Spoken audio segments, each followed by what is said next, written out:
ஈழத்து சினிமாவில் மற்றொரு சிறந்த அத்தியாயம் ஐபிசி தமிழ் பெருமையுடன் வழங்கும் பொம்மை செப்டம்பர் 19 முதல் நாடளாவிய திரையரங்குகளில் வெற்றி நடை போடுகிறது. காணத் தவறாதீர்கள்.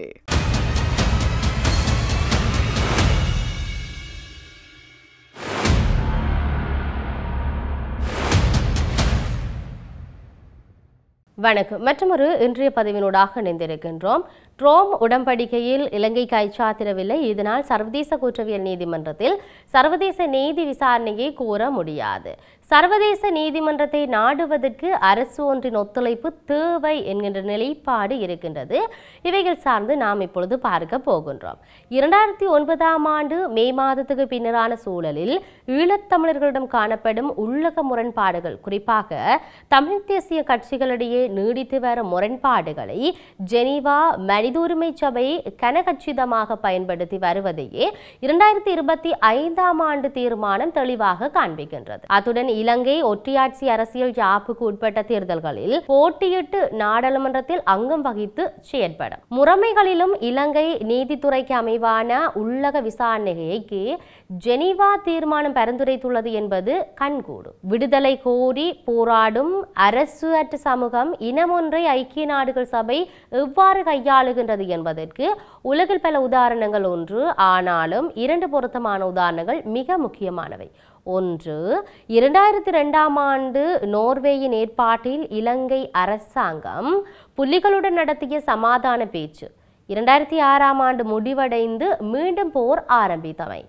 இரண்டாவது, 2025ஆம் ஆண்டு அக்டோபர் மாதம் செய்யப்பட்ட இஸ்ரேல் ஹமாஸ் இயக்க போர் நிறுத்தம். சிறிய அரசாக இருந்தாலும் அல்லது வல்லரசுகளாக இருந்தாலும் அரசுக்கு அரசு அணுகுமுறை என்பதுதான் ஐநாவின் பிரதான கருத்தியல். இப்பின்னணியில் ஒரு நாட்டுக்குள் அரசியல் விடுதலை கோரி போராடும் இனம் ஒன்றின் சுயநிர்ணய உரிமைகளை ஏற்கக்கூடிய முறைமை ஒன்று ஐநாவிடம் இல்லை. முடிந்த வரையும் பிராந்திய வல்லரசுகளின் நலன் கருதியும் இன மோதலை எதிர்கொண்டுள்ள அரசு என்ற கட்டமைப்பின் தேவைக்காகவும் அரசு அற்ற இனங்களின் அரசியல் விடுதலை, குறிப்பாக சுயநிர்ணய உரிமை என்பதை மறுதளிக்கும் போக்கு அதிகமாக இருக்குது.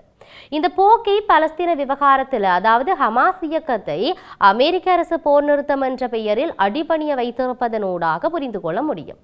காசாவில் ஏற்பட்டுள்ள அழிவுகளின் அவலங்கள், மக்களின் அடிப்படை வாழ்க்கையை, அதாவது வாழ்க்கை பிரச்சனைகள் போன்றவற்றை கருத்தில் கொண்டு ஹமாஸ் இயக்கம் தற்போதைக்கு தங்களுக்கு பொருத்தமில்லாத போர் நிறுத்தம் ஒன்றுக்கு சம்மதித்திருக்கின்றது போலும் தெரிகிறது.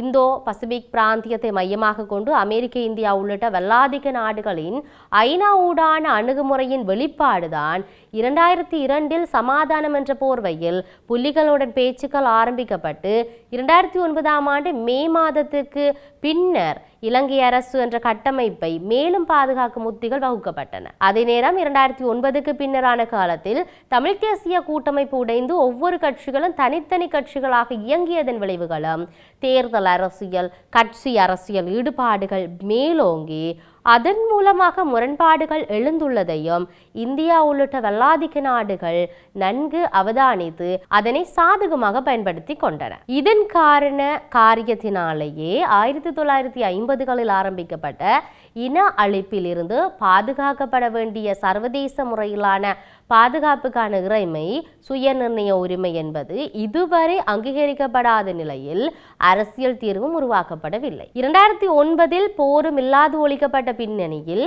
2012ஆம் ஆண்டு ஜெனீவா மனித உரிமை சபையில் இலங்கை தொடர்பாக அமெரிக்கா சமர்ப்பித்த பிரேரணை நிறைவேற்றப்பட்டது முதல், அதாவது அந்த பிரேரணை நிறைவேற்றப்பட்டது முதல் இந்த ஆண்டு நிறைவேற்றப்பட்ட தீர்மானத்தின் பரிந்துரைகள் எதனையும் இலங்கை அரசாங்கம் நிறைவேற்றவில்லை. அவ்வப்போது நிராகரித்தும் இருக்கின்றது. இந்த ஆண்டு அனுர அரசாங்கம் உடனடியாகவே நிராகரித்துள்ளது.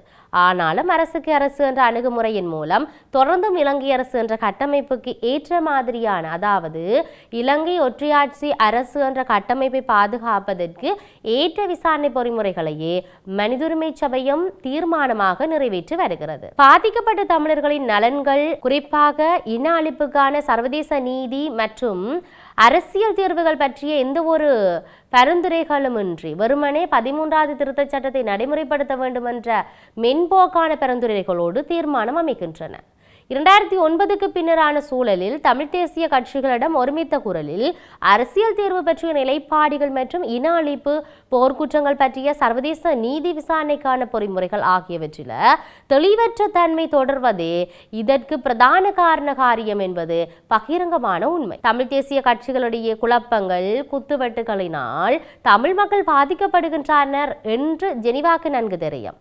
ஆனாலும் இந்தோ பசிபிக் பிராந்திய ராணுவ பாதுகாப்பு சிந்தனையோடு சிங்கள அரசியல் தலைவர்களுக்கு சாதகமாக, அதாவது அமெரிக்க இந்திய அரசுகளுக்கு இலங்கை அரசு என்ற கட்டமைப்பு அவசியம் என்ற அடிப்படையில் தான் இந்த தீர்மானங்கள் நிறைவேற்றப்படுகின்றன. இந்த தீர்மானங்களை பதவியில் உள்ள அரசாங்கம் நிராகரித்த பின்னர் கூட கண்டிக்கும் அறிக்கைகள் ஜெனீவா மனித உரிமை சபையினால் ஒருபோதும் வெளிப்படுத்தப்படவில்லை. மாறாக 70 ஆண்டு கால வரலாறு உள்ள தேசிய இன சிக்கலுக்கான தீர்வை ஒரு நாளில் நடந்து முடித்த உயிர்த்த ஞாயிறு தாக்குதலுக்கான பொறுப்பு கூறுதலோடு சமப்படுத்தி ஜெனீவா அறிக்கைகளை வெளியிட்டு வருகிறது. ஆணையாளரின் இறுதி அறிக்கையில் கூட 8 தொடக்கம் 11 பக்கங்கள் வரை இந்த 3 பிரிவுகளான உண்மை தேடல் பொறிமுறை, அடையாள சின்னங்களை விட்ட குற்றங்களுக்கான உள்நாட்டு நீதி, உயிர்த்த ஞாயிறு தாக்குதலுக்கான பொறுப்புக்குரல் என்று வகைப்படுத்தி இருப்பதை பார்க்கும்போது இது உறுதிப்படுத்துகின்றது. கடந்த காலங்களில் நிறைவேற்றப்பட்ட தீர்மானங்கள் ஒட்டுமொத்த இலங்கை மக்களின் மனித உரிமை மீறல் குற்றச்சாட்டுகள், அதுக்கான பாதுகாப்பு ஏற்பாடுகள் என்ற தொனியே காணப்பட்டன. மனித உரிமை என்பதற்குள் வைத்த அறகுறையான 13ஆம் திருத்தத்தை பற்றிய தமது அறிக்கையை ஜெனீவா கடந்த 2012 இருந்து வெளிக்காட்டி வரும் நிலையில் அந்த 13 தான் நிலைமாறி கால நீதி என 2015 சர்வதேசம் தமிழர்களுக்கு பாடமும் கற்பித்து வருகிறது. இந்தியாவுக்கும் மேற்குலகத்திற்கும் ஆட்சி மாற்றமே நிலைமாறி கால நீதியாக தென்படுகிறது. ஆனாலும் மேற்குலகத்துக்கும் இந்தியாவுக்கும் இடையே இதிலே சிறிய வித்தியாசம் இருக்குது. அது என்னவென்று சொல்லி பார்த்தால், அடையாள சின்ன நீதி உள்ளக விசாரணைகளில் தவறினால் அதை இட்டு நிரப்பும் விதத்தில் வெளியக நீதியை பயன்படுத்தலாம் என்ற துணியை மேற்குலகம் ஒரு அழுத்தத்துக்காக வேணும் வெளிப்படுத்தும். ஆனால் இந்தியா ஒருபோதும் எந்தவித வெளியக விசாரணைகளுக்கும் அங்கீகாரம் வழங்காது. இதற்கு ஒரு எடுத்துக்காட்டாக தற்போது ஐநா மனிதுரிமை பேரவையில் பிரித்தானியாவினால் வரைபாக்கம் செய்யப்பட்டு நிறைவேற்றப்பட்ட 2025ஆம் ஆண்டு தீர்மானம் வெளியாகி இருக்குது.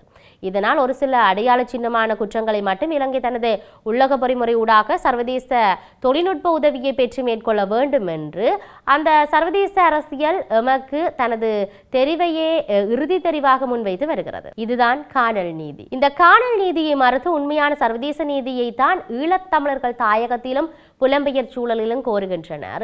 சர்வதேச நீதி பொறிமுறை என்று ஈழத்தமிழர்கள் எதை சொல்லுகிறார்கள் என்பதை தற்போதுதான் கட்சி அரசியலை கடந்து ஓரளவுக்கு வரையறை ரீதியாக வெளிப்படுத்த ஆரம்பித்திருக்கிறார்கள்.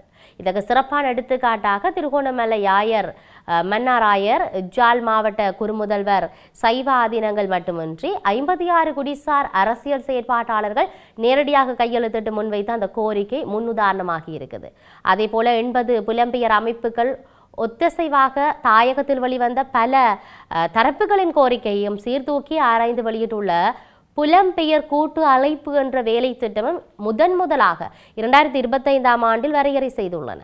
அதிலே அரசு என்ற பொறிமுறை கட்டமைப்பினூடாக இன அழிப்புக்கு சர்வதேச நீதி விசாரணை கோருகின்ற தகுதியை ஈழத்தமிழ் சமூகம் எந்தவிதமான சந்தேகத்துக்கும் இடமின்றி பெற்றுள்ளது என்பது வலியுறுத்தப்பட்டிருக்குது. ஆனால் ஜெனீவா மனித உரிமை சபை அதனை கவனத்தில் எடுக்காமல் தமிழ் தேசிய கட்சிகளிடம் காணப்படும் உள்ளக முரண்பாடுகள், அரசியல் கருத்து வேறுபாடுகள் என்பதை சாதகமாக்கி புவிசார் அரசியல் நலன்களுக்கு அறிக்கை சமர்ப்பிக்கின்றது. குறிப்பாக கஜேந்திரகுமாரை மையப்படுத்திய தமிழ் தேசிய பேரவை இந்த ஆண்டு அனுப்பிய அந்த கடிதத்தில் இன அழிப்புக்கான சர்வதேச நீதி விசாரணை, இலங்கை அரசு பொறுப்பு கூறல் என்ற 2 பிரதான விடயங்கள் பற்றி துணிவோடு தெளிவாக வலியுறுத்த தவறியுள்ளது.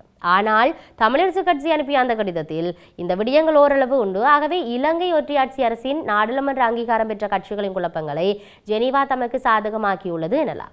இந்த பின்னணியில் தமிழ் தேசிய கட்சிகளை கடந்து அரசு ஒன்றின் ஒத்துழைப்போடு சர்வதேச நீதிமன்றத்தை நோக்கியே தமிழ் தரப்பு செல்ல வேண்டும். பலமுள்ள பொது அமைப்பாக ஒருமித்த குரலில் செயற்பட்டு தமிழ் தரப்பு இந்த அணுகுமுறையை கையாள வேண்டும். ஆனால் சிறிய அரசு ஒன்றின் உதவி கூட இல்லாமல் சர்வதேச நீதிமன்றத்தில் இன அழிப்புக்கான சர்வதேச நீதியை கோர முடியாது. அதுக்கு பெரும் தொகை பணமும் தேவை. ஆகவே கட்சி அரசியலை கடந்துதான் இது பற்றி சிந்திக்க வேண்டும். ஏனெனில் அமெரிக்கா, பிரித்தானியா, இந்திய அரசுகள் என்ற வல்லாதிக்க அரசுகளை தவிர தமிழ் தேசிய கட்சிகளுக்கு உலகில் உள்ள வேறு சிறிய அரசுகள் கண்களுக்கு தெரிவது இல்லை. அதே நேரம் சர்வதேச குற்றவியல் நீதிமன்றத்தில் இன அழிப்புக்கு சர்வதேச நீதியை கோர முடியாது.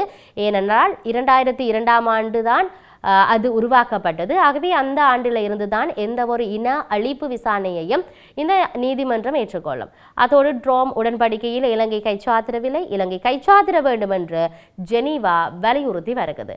இதன் பிரகாரம் இலங்கை கைச்சாத்திட்டாலும் இலங்கை கைச்சாத்திட்ட அந்த ஆண்டில் இருந்துதான் விசாரணைகள் ஏற்கப்படும். இது சர்வதேச குற்றவியல் நீதிமன்றத்தின் பொது விதி. ஆகவே 1950கள் ஆரம்பித்த சர்வதேச இன அழிப்பு என்பதற்கான சர்வதேச நீதியை ஈழத்தமிழர்கள் குற்றவியல் நீதிமன்றத்தில் கூற முடியாது என்றும், எனவே சவால்களை கடந்து சர்வதேச நீதிமன்றத்தை நோக்கி செல்வதற்கான ஏற்பாடுகளை கட்சி அரசியலை கடந்து தமிழ் தரப்பு மேற்கொள்ள வேண்டியது மிக முக்கியமான காலம் இது என்பதை நாம் ஞாபகப்படுத்தக்கூடியதாக இருக்கிறது. ஆகவே என்ன நடக்கப் போகின்றது என்று பொறுத்திருந்து பார்க்க வேண்டிய தேவை இருக்கின்றது. மற்றும் ஒரு பதிவினூடாக சந்திப்போம். வணக்கம்.